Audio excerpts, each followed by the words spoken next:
Jim, share your wishes with our listeners, viewers. As ever, I hope for world peace. I hope that people read a lot of history books, and I hope people buy a lot of history books and listen to podcasts, Yes. specifically history podcasts. So Yes. those are my hopes for 2025. Love it. Okay, let's get started with that. They're That watching sounds this good. one, and we'll encourage them to watch other ones with the magnificent quality of this one here. Exactly.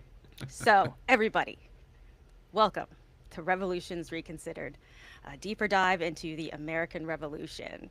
So, this is season one, and we're talking about the podcast Worlds Turned Upside Down, which is created, written, and just about everything else by Dr. James Ambuske here with us. And we're talking about the sources, stories, and contributions that make up the show. And this time we're talking about a really fun subject for me, anyway. I'm sure you'll all agree, which is the fatal stamp. That's the title. And we're talking about the British identity in the years surrounding the Stamp Act, how British Americans thought about their relationship to the mother country, and why the Stamp Act's repeal was as important as its passage. That's So, right. this is some good times, right? So, I'm going to start. I think what's going to sort of flow through all of this is what we learned that was incorrect as children. I think that's going to be sort of what's going to a topic that's going to flow throughout this entire conversation. We do like to disabuse people of their notions of American history on every episode. We do. I mean that's what we're here for, right? Yeah, we should just So, call this show "Well, Actually," and then yeah, patent pending. Don't steal that. exactly. So so the Stamp Act, we learn it as sort of okay, there's this um greedy mother country across the Right. ocean, and they just want more money. And you know what? They're going to squeeze the North American colonists. They're going to squeeze all the money out of them. So it's all about us. It's all about the Right. North American colonies. But Right.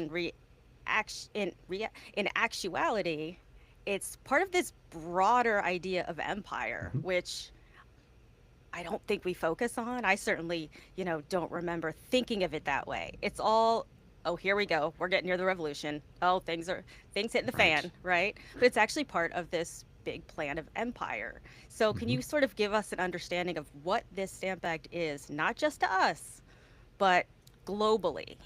Right. I think it's important to consider the British perspective here because you're right. This really is one element of a greater imperial plan. I think we often see the Stamp Act in the United States as the first moment when things begin to go wrong between British North America and the mother country. And it's sort of seen as the first step towards revolution. At the time, nobody sees it like that. And in part, there's a couple of things going on here. I mean, as we've been talking about, Lynn, over the course of several episodes, as we talk about in Worlds Turned Upside Down, this is the Stamp Act is meant to address some pretty serious problems that the British see with the architecture of the empire in the 18th century.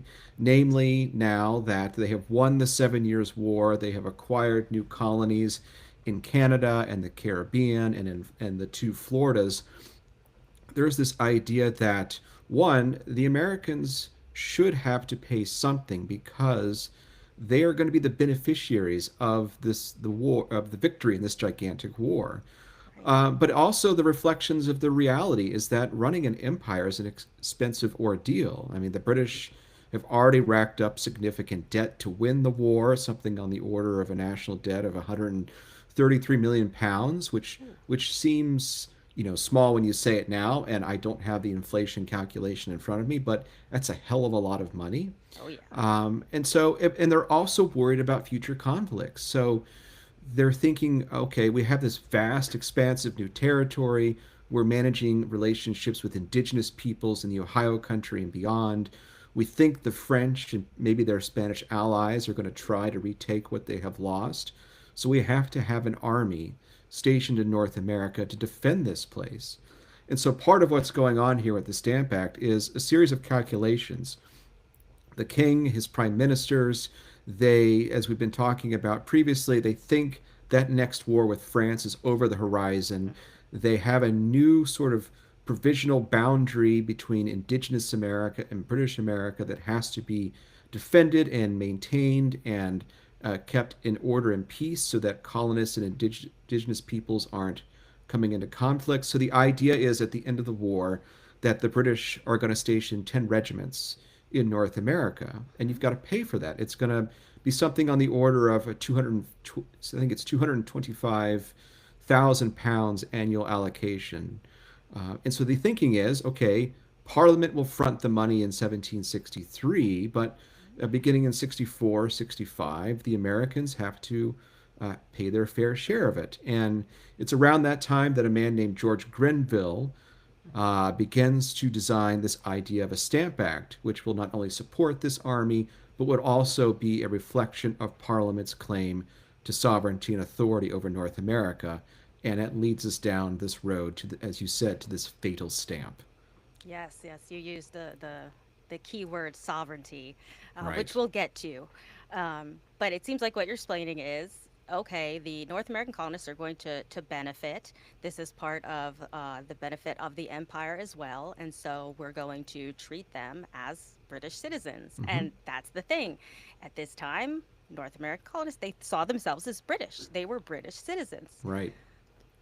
But then weren't the British living, on the continent, the Britain, living in Britain, they were Mm-hmm. being taxed. I don't know if they were being taxed Right. even more than the colonists. So if you're making the argument, I want to be a citizen, well, shouldn't part of that be paying the same or paying taxes like and I'm totally making a British argument here. I'm totally being I'm on Treason. the wrong side, but Exactly. just taking that logic, Uh-huh. you would think that they would say, well, if we're British, we should pay taxes just like the British in Britain do. So Right. how is this argument going on? Well, it's that's exactly sort of the kind of British perspective, with a couple of problems with it. I think was we'll get to, but you're right. The British are already the British proper in the mother country are already pretty well taxed, at pretty high degrees of taxation. And there's a concrete example of where the British actually tried to impose a new tax in 1762 on cider production, and it is met with significant protests and rioting, particularly in the West Country, which is a cider heavy production area. And so they begin to riot. They begin to publish pamphlets. They begin to publish broadsides, including one that says "Liberty, property, and no excise." In kind of ways you would think that you might see or that we will later see in North America in response to the Stamp Act or the Townshend duties. So 1762, Lord Bute, who's the prime minister, tries this. It doesn't go well. It eventually gets repealed. Part of the controversy over that does lead to his downfall, and so that's where we get George Grenville come in as prime minister and says, "All right, we're going to assert parliamentary sovereignty. The Americans need to pay something. British subjects have been paying stamp duties since the Glorious Revolution. Hmm. You're British too. Surely this won't be a problem." And they, in many ways, don't see the outcry coming. Right. Which is kind of surprising to us because we know the outcome.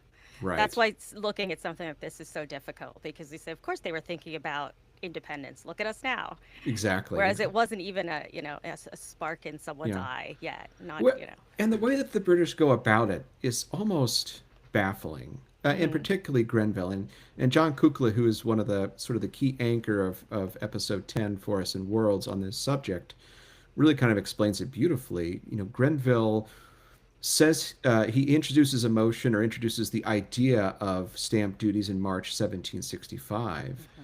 No real detail. And so the Americans get wind of this. All they have is this idea that there might be stamp duties.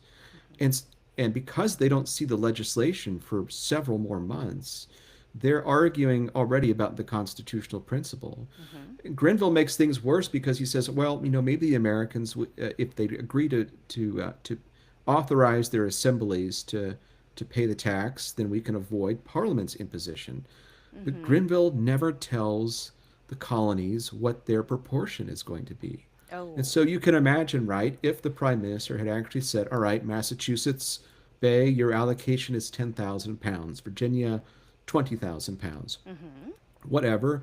The colonial assemblies then authorized that, much as they had done during the 7 Years' War Hmm. when Parliament had asked them to pass appropriations to support that that war, Mm-hmm. then it might have been fine. But for whatever reason, and I think it's because, in part, because Grenville was an excellent parliamentarian, but he was a Mm-hmm. terrible politician.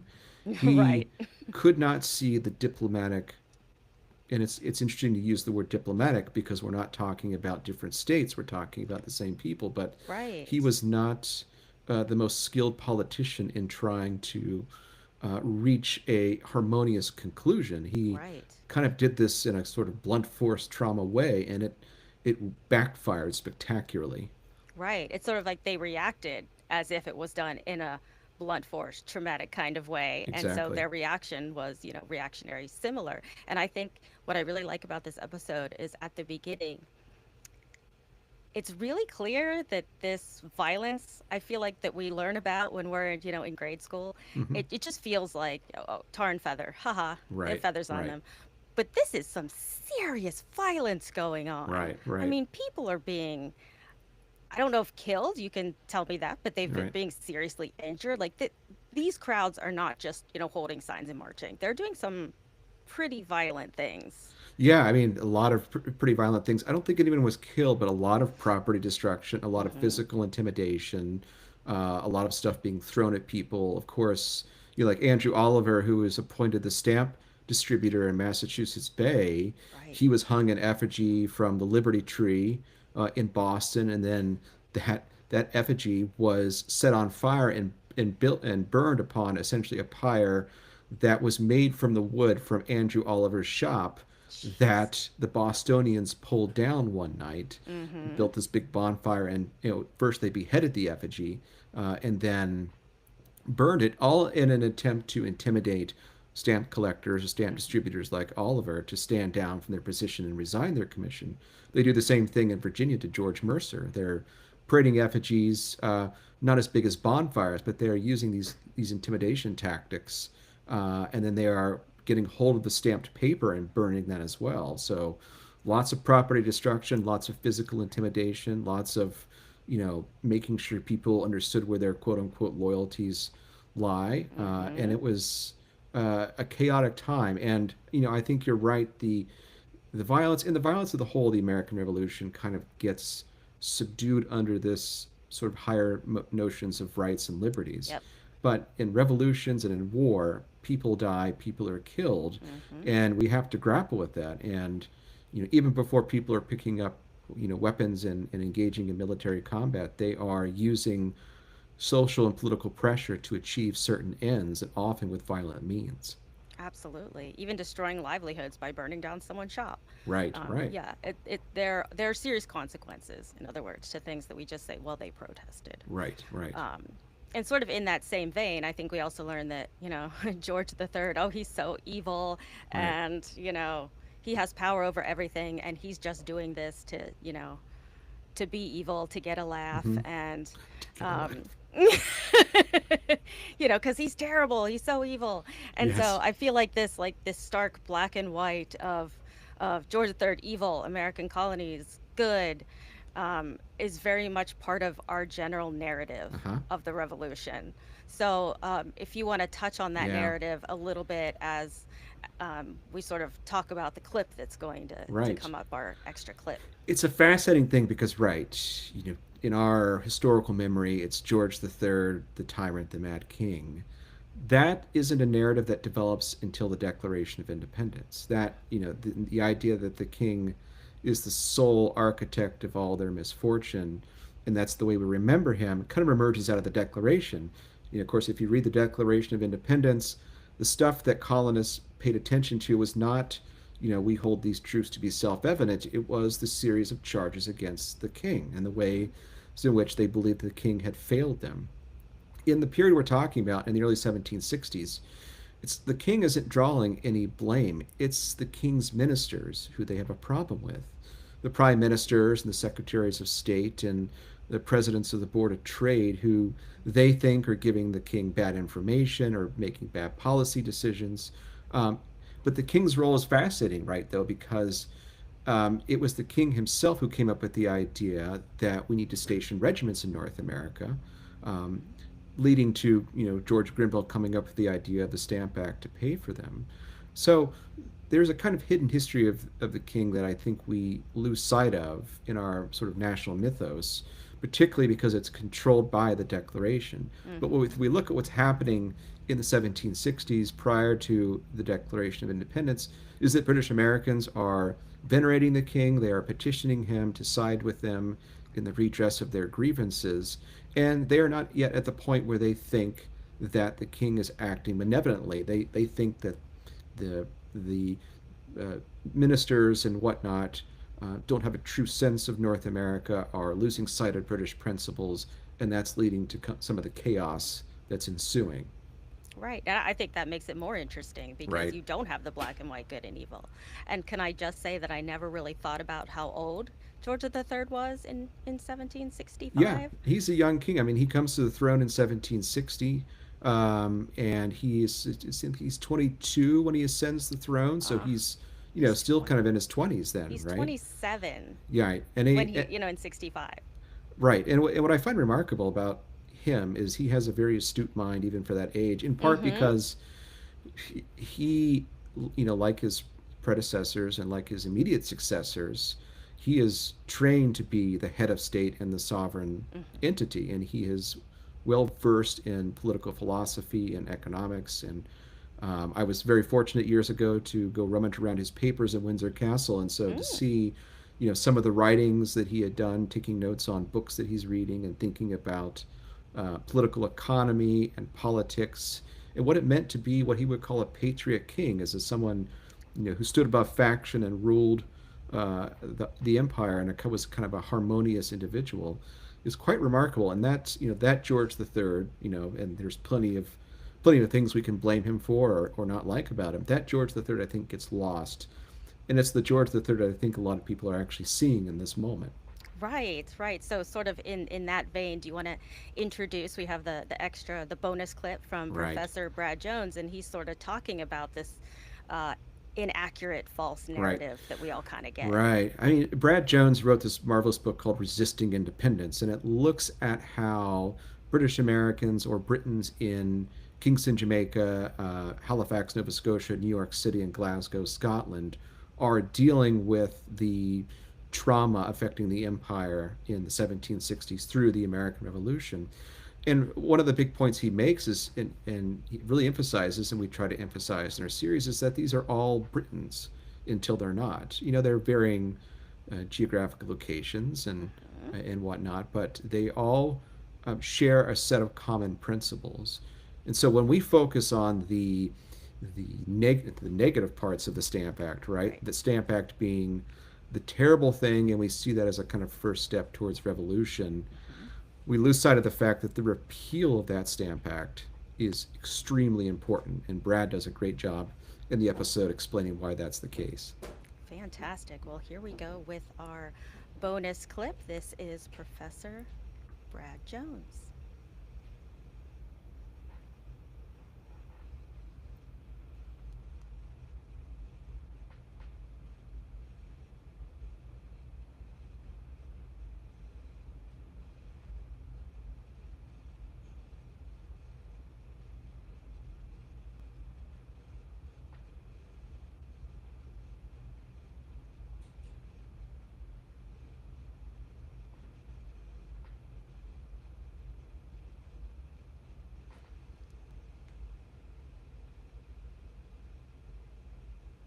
Yep.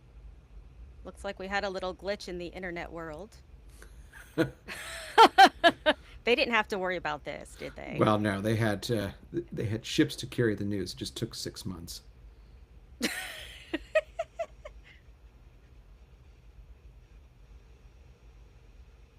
Let's try forwarding. Sorry, everybody. I'm not sure. But if it doesn't work, I can explain it because I spent a lot of time hearing Brad's voice in my head as I was making the episode. Brad's now that voice Yeah, who exactly. speaks in your head. Yeah, it looks like, I don't know if it's frozen or if it's us. It could be our internet. Yeah. Well, Um,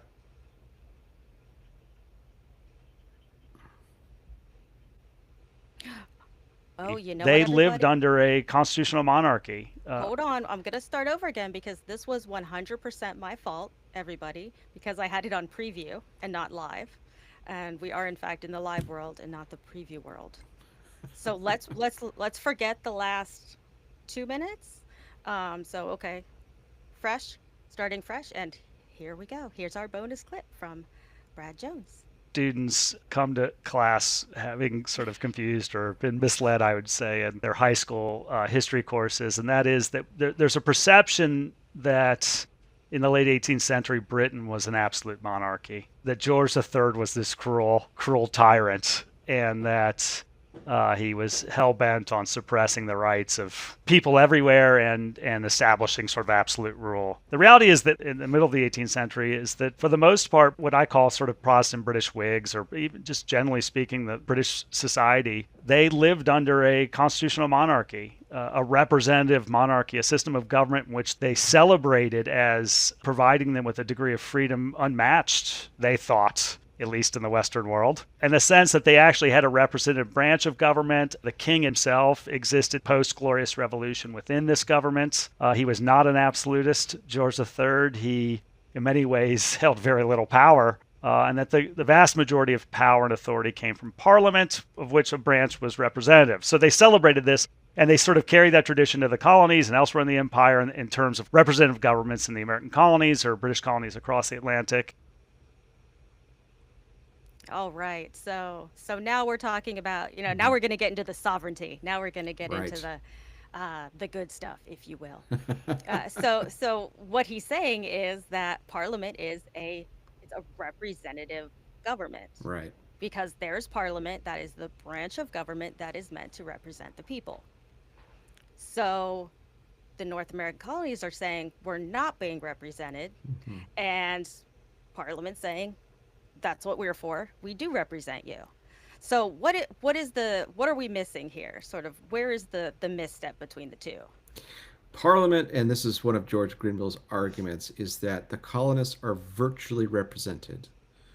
So Hmm. not, virtual reality or the way that we would understand virtual these days, but virtual in the sense that as you are British subjects living in the king's dominions, and we are the primary and the supreme legislature of the empire, therefore we represent you anyway. And in some ways, their argument makes a little bit of sense because as we know, in the 18th century, most people in Britain cannot vote. Right. People who can vote have to have certain property qualifications, and so that means that anyone who is, theoretically of age to vote but doesn't have sufficient property qualifications Hmm. is represented by someone that they did not vote for. They are represented by an Right. MP who who comes from their district or their shire or their area, who represents their interests, and let's just put their interests in quotes because Hmm. this is the 18th century after all. Right. We're not exactly talking about democracy here, and so in that sense, there's a kind of model, and the British kind of apply that same logic to the whole of the empire. This is not a colonial arrangement like the Spanish Empire. The Spanish think about their colonies in very different ways. They incorporate, for example, Mexico and Peru as kingdoms, as part of the Spanish state. And the French do the same thing eventually, right? So those subjects will get representation. The British colonists do not do that. And so part of the argument is that, well, since we're the supreme legislature of the empire, we look after your interests for you, and Hmm. that's okay. The Americans, of course, say, no, no, it's a violation of English rights that we are not represented in our supreme legislature and that only our representatives have the right to tax us. Right. So they're saying it is our representatives here physically with us Right, because you can't represent us when you're across an ocean because right, you don't live here. You don't know what we need. right. You don't know sort of, you don't know what Look, we need, how to locals, represent us. yeah, local Right. services. I mean, the colonies all hire agents, Mm-hmm. and some of those are members of parliament. They all hire agents to represent, and I want to be careful how I use that term. Right. It's better to say lobby the British Mm-hmm. government on their behalf. Mm-hmm. Benjamin Franklin is an agent for Pennsylvania and Massachusetts Bay. At certain points in his career, Virginians, Edward Montague, I think, is the agent. So So they hire these people to lobby on their behalf, Mhm. but that's not the same as, you know, one person, one vote for sure. Right, exactly. Okay, so we're talking about who has the power to tax the colonies, Right. essentially. And that's sort of the overview Yeah. question. And one of the things that Worlds gets into that's interesting is not just how awful taxes are. I think, a lot of people, even today, will agree with that, but how these taxes can potentially harm or actually do harm Hmm. um, the colonies and colonists, sort of like through businesses and things like that, things that perhaps only the leadership in the colonies would understand. Right. Right. Right, and I think that's where part of the disconnect happens too, because as I said earlier, the British proper are so used to paying stamp duties, it doesn't Hmm. matter to them, or they don't even see it, Hmm. right? But when we think of stamp duties, they're going to go on everything that is paper based, almost Hmm. everything. I mean, I think when the legislation says something like 55 clauses, so that means that if you buy a newspaper, it has to be published or printed on stamped paper. Hmm. Legal documents have to bear the stamp. Playing cards have to bear the stamp. Land grants have to bear the stamp. Incoming and outgoing ship manifests and customs duties and cargo reports have to bear the stamp. So it's going to make business more expensive, and it's going to make um, everyday transactions and lives particularly more cumbersome. For example, you have to have that stamped paper, as I said, to conduct court business. Well, if the paper isn't present, the courts theoretically cannot operate.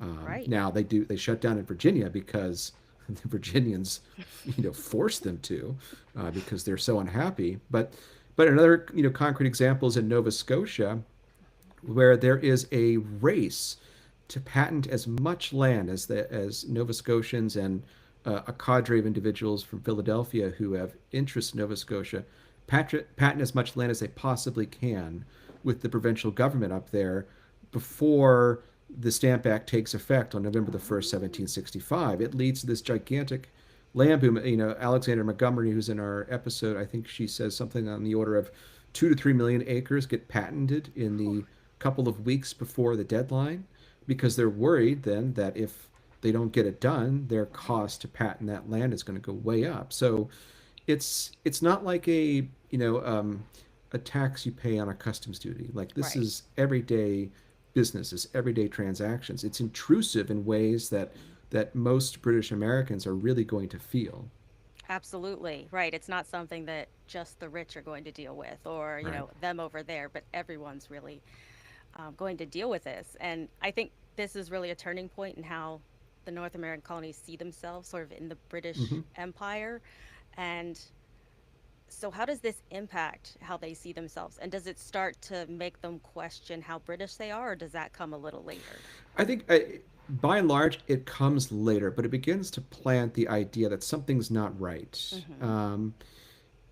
But that's glossed over by the fact that they repeal the Stamp Act. I mean, Hmm. we had started that bit of the conversation earlier with Brad Jones's clip.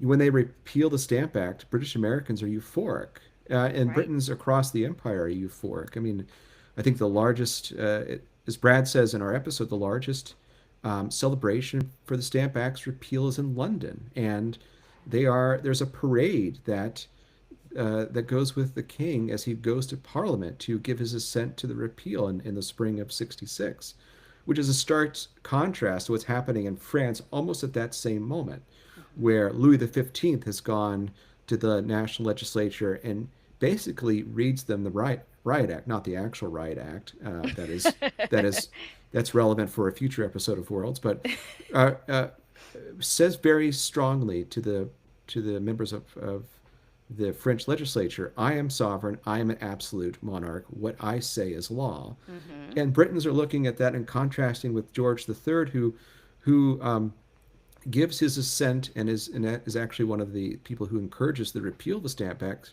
to say, okay, we may have misstepped.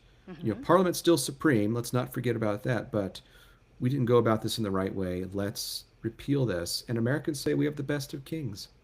Right. So they're just giddy, so happy. Oh, we Right. we won. We got rid of this. Right. And before we talk about what the next step was or the outcome of the repeal, um, I love the Virginia resolves with Patrick Right. Henry and the one that they kind of um, essentially he thought was passed. Yeah. And then he went home and the body sort of hurried up and got rid of it because of what it said. Right. And so if you could just tell us a little bit Yeah. about what they thought sounded pretty treasonous. Right. So, Yeah. In the late spring, early summer of 1766, or sorry, 1765, late spring of 1765, the Virginia House of Burgesses is debating, what to do. They petition the king, petition Prime Minister Grenville.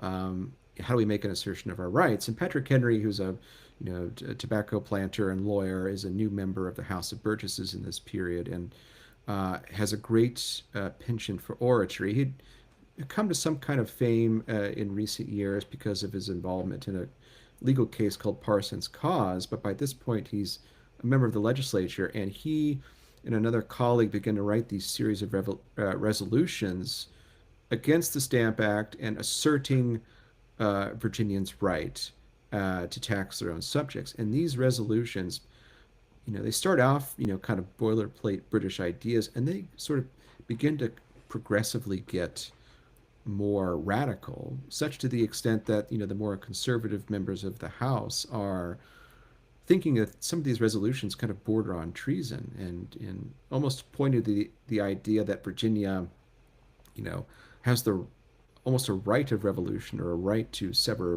bonds when they think that um, things are taking a dark and nefarious turn. And so they pass these resolutions, and then Henry leaves and goes home for the day, and then those members who are left walk back, a couple of them, because they're worried about what happens, what might happen. And during the debates, Henry, this is this famous moment where he has his famous speech where mm-hmm. he's making a case for these resolutions and Virginia's position, and he says something to the effect of, Caesar had his Brutus, Charles had his Cromwell, and George the Third. At that moment, someone starts to yell treason because they see where this Yeah. is going, and Henry says something to the effect of may profit by his example, or from their example. And so it's a it's a chaotic moment where you see an articulation of positions that we will see later on in the decade, Mm-hmm. as British Americans are trying to navigate the crisis of empire and what they are beginning to see as a pattern forming that might Right. lead to unfortunate ends. So I won't give away the whole moment so Of people can course go not. back and listen to Worlds. But it's a but I will say one of the fascinating things is that, of course, Henry's speech is extraordinarily famous. And I really didn't learn until I was doing the research for this episode, and going back and doing all the reading that I had done years ago, but doing it again, that there is only actually one um, primary account of that speech. Mm-hmm. A diary of someone, allegedly a French traveler. I mean, the one that Thomas Jefferson writes of it, because Jefferson is watching this as a young lawyer. He's Mm-hmm. watching this debate, but he doesn't write it until years later. But there's only kind of one on the ground account of this happening, and it was fun to dig into that primary source again. Oh, absolutely. That seems to be a theme with Patrick Henry because he didn't write out his speeches Yeah, beforehand. It's very similar with the "Give me liberty or give me death" speech. Of it's right, just different versions cobbled together to right, create what people thought he said, and it's magnificent, even if it's not word for word. right. Um, so do you want to talk about the sort of the non-winning outcome of the Stamp Act, or are we saving that for the next episode of Worlds? Well, the unfortunate outcome, or the outcome that gets lost in the euphoria of the Stamp Act's repeal, is the Declaratory Act. It's passed at the Mm-hmm. same time. And the Declaratory Act essentially says that Parliament has the right to legislate for the colonies in all cases whatsoever. So we're going to repeal the Stamp Act. We recognize that that was a misstep, that that was wrong. But just so you know, we're not abdicating any of Parliament's sovereignty. We are still the Right. supreme legislature of the empire. And Americans, some British Americans, they kind of notice it, but they think, well, now that the Stamp Act's repealed, this is just a token measure. But a couple of years later, in 1767, a guy named Charles Townshend becomes Chancellor of the Exchequer, and he is a long student of the empire. He's had a long career in the British government and the British imperial establishment, and he comes back and tries a different tact with what we call the Townsend duties and the taxes on paper, paint, lead, glass, and tea, something he sees as less intrusive than the Stamp Act, and doesn't bungle the Stamp Act the way that George Grimble did, but nonetheless is an assertion of Parliament's right and sovereignty. And we deal with that in episode 12 of Worlds, when, as we say, and that episode is called The Conspiracy, where both sides, both the British and the British Americans, begin to wonder whether or not the empire is all that they thought it was, Hmm. and whether or not there are certain elements in each respective place that are inveigling the other against the common imperial good. And so, how that Right. all turns out, subscribe on your favorite podcast to find out. So I feel like the quick summation is, okay, we're going to repeal the Stamp Act, but just so you know, we don't Right, have to, right. because we have right to do anything we We don't want. have to, but we're going Right. to, because in this case we were wrong. Right. But But yeah, but you're not safe in the future, yeah, essentially. exactly. So, we're getting to sort of the exciting part for revolutionary scholars, because Hmm. we're revving up to some good political debates and some good speeches and writing. But for us here at Revolutions Reconsidered, this is actually the finale of season one, which is Right. sad and exciting at the same time. So, why don't you tell our listeners about the future of history and what we're going to do for season two? The, the future of history. Yeah, exactly. Well, we've had a great time with season one, thinking about worlds and unpacking some of the sources and stories and the contributors of that series. But as our name implies, with Revolutions Reconsidered for this show, there's a whole lot more we can do, and the Revolutionary Age is so much bigger than just the American Revolution.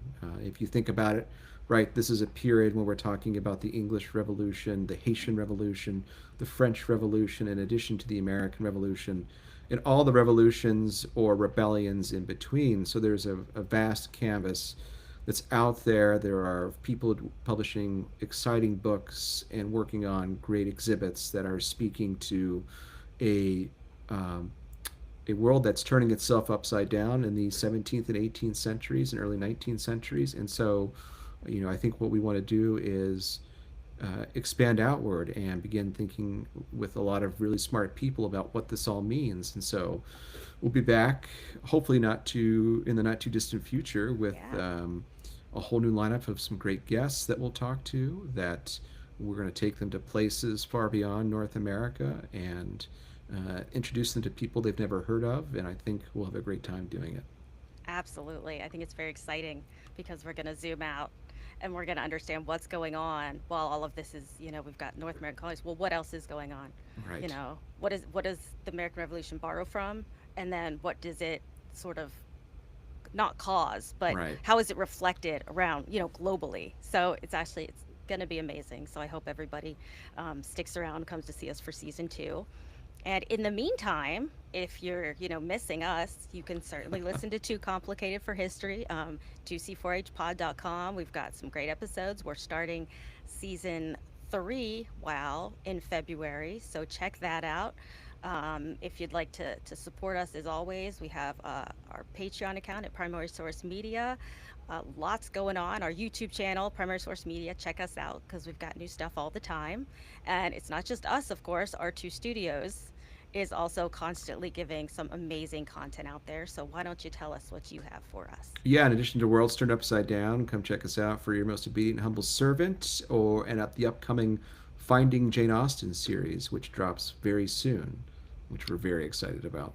Exciting. Great. So check us out. Hopefully, we are too, and Primary Source Media can keep you entertained while you wait for season two of Revolutions Reconsidered. See you all soon. Thanks so much, everyone. Bye bye.